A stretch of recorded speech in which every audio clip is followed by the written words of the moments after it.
The Alzheimer's Association is so important to me because they keep the recognition going that government needs to step in, people need to be aware of these diseases. Nobody really knows who's going to get it, what they would do if someone in their family, their own loved one, if they become stricken with a dementia such as Alzheimer's disease. That's what Alzheimer's does. It comes up from behind and smacks you all over and challenges you to get up tomorrow.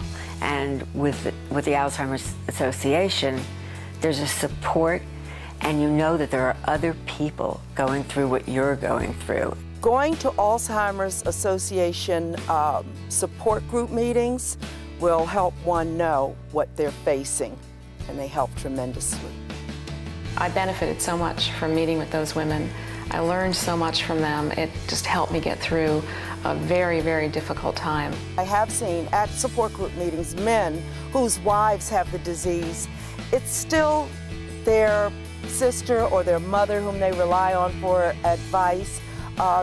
They have to pull through and be strong like a woman. That's what I say.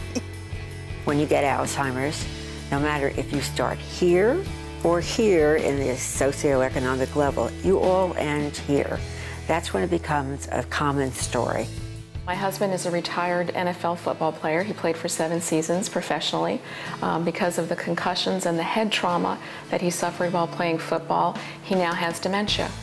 We are just learning now what the implications of concussions and head trauma in general can do.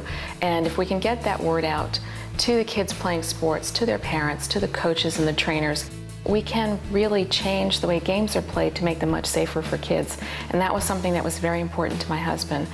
When I was working on Designing Women, Linda Bloodworth Thomason, who was the creator of it, and I found out the same week that our mothers both had a terminal disease. Her mom had AIDS from a transfusion, and my mom had Alzheimer's. Within 6 months, her mom was dead. And within 4 years, my mom was dead. If that happened today, her mom would live. My mom would still die. The more attention that's brought to Alzheimer's disease through the Alzheimer's Association, the more money we can raise to hopefully, eventually, totally erase it. My husband and I are going door to door trying to convince House members and the Senate to support the Alzheimer's Breakthrough Act, which in 10 years, if scientists get this kind of funding, they say they can either, if not cure it, divert it, so that you die of something else, which is my way to go. Something else, I'd like a car like that.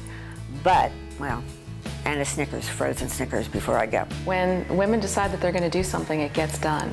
And so the more women that we can get behind this cause, for the women who have the disease, for the women who are caregivers, this is going to touch all of our lives. Receiving this award means so much to me, and so much even more to my family, because they feel that I do so much. I think I do what I need to do. I do what I want to do. It's confirmation that my hard work is doing something. It's benefiting people. It's benefiting my husband. It's benefiting other individuals with dementia, and that there's some recognition of the importance of this issue. My mom always told me that you can't leave this earth without making a difference. You've got to change the world in some way that's meaningful.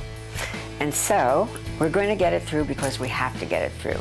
Because it's not acceptable for Alzheimer's to keep going.